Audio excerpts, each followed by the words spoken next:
In this week's The News, election season begins with a bang. This government are taking New Zealand backwards.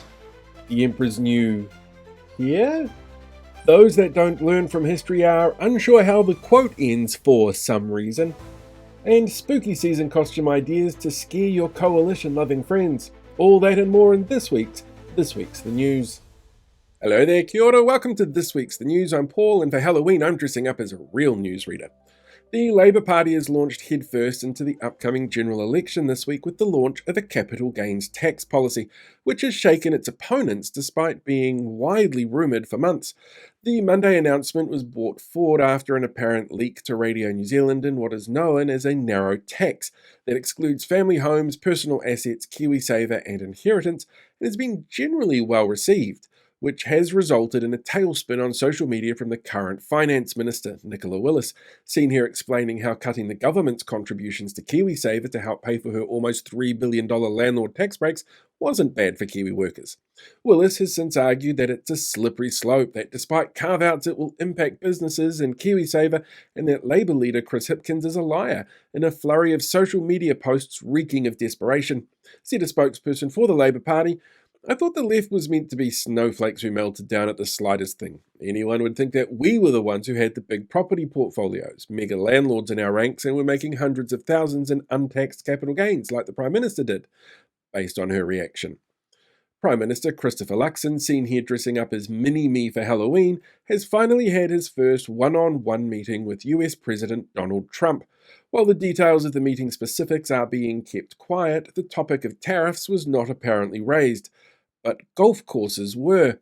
In a photo op, the two joked about the luxurious locks the Prime Minister has, while an invite was extended for the President, currently running raids on innocent American citizens if they look too Mexican, to visit the country. Said Luxon of the meeting, "My job as Prime Minister is to do everything I can to put New Zealand in the best possible place with every world leader I can meet. And if that means ignoring our so-called tough-on-crime stance to let in a 34 times convicted felon to play golf, then so be it." History teachers have expressed disappointment in the new draft history curriculum, citing its overstuffed workload covering Eurocentric topics while downplaying the history of Aotearoa New Zealand.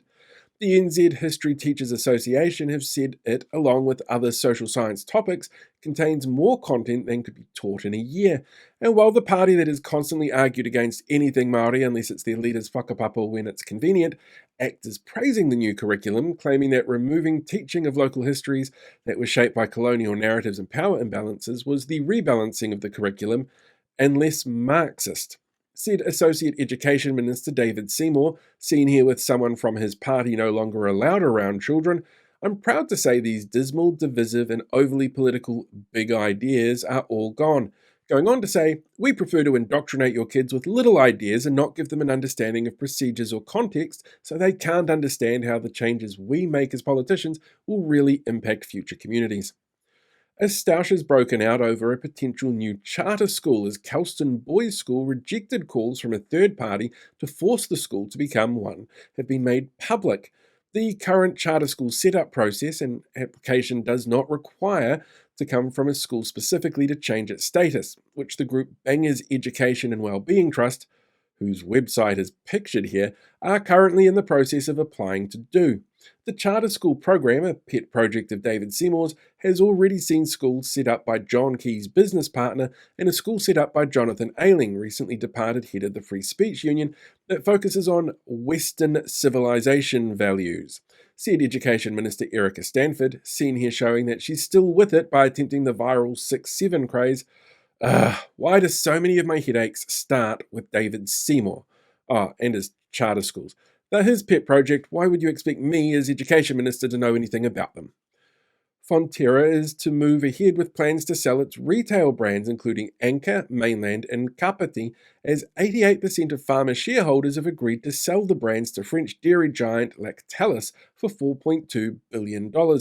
Upsetting Foreign Affairs Minister Winston seen here about to reply to a tweet from the Prime Minister taking sole credit for a trade deal with the single word "we" as a correction. He's called the deal utter madness, economic self-sabotage, and an outrageous, short-sighted sugar hit. And I should know, did you see how we cancelled the ferry project by text just to pay more for smaller boats, gave tobacco companies tax breaks, and rushed through tax cuts we couldn't afford so that the poors get no real benefit from it? If you're wanting short-sighted, mad sugar-hit policies, then leave it to the professionals, Sonny Jim.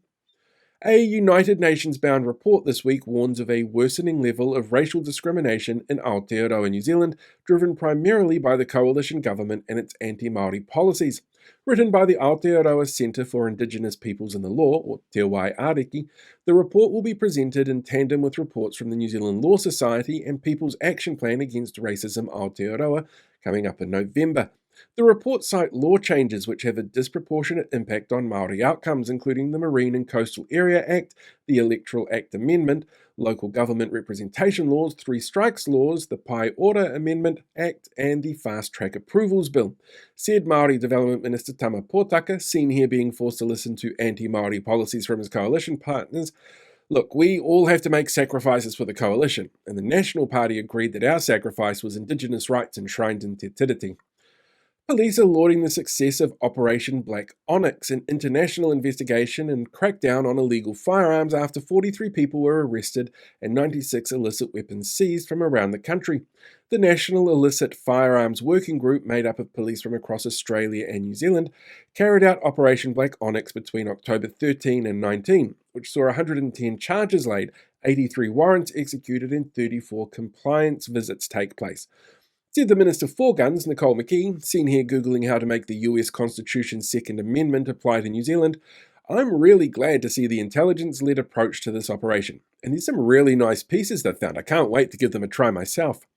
And finally, it's spooky season with Halloween coming up on Friday. So we have some costume ideas to help you really frighten coalition voters that, are a little bit scared of a few things if you need a quick costume idea. You could go as a bike lane, or a road cone, capital gains tax, a unisex bathroom, a speed bump, a woke teacher, someone doing something related to tikanga Māori, as climate change, or just wear a sign that simply says Aotearoa.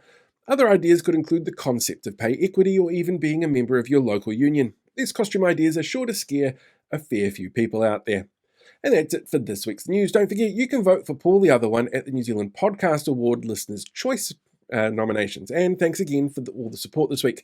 Live long, prosper, be one with the force, and don't forget to spay and neuter your demons this weekend.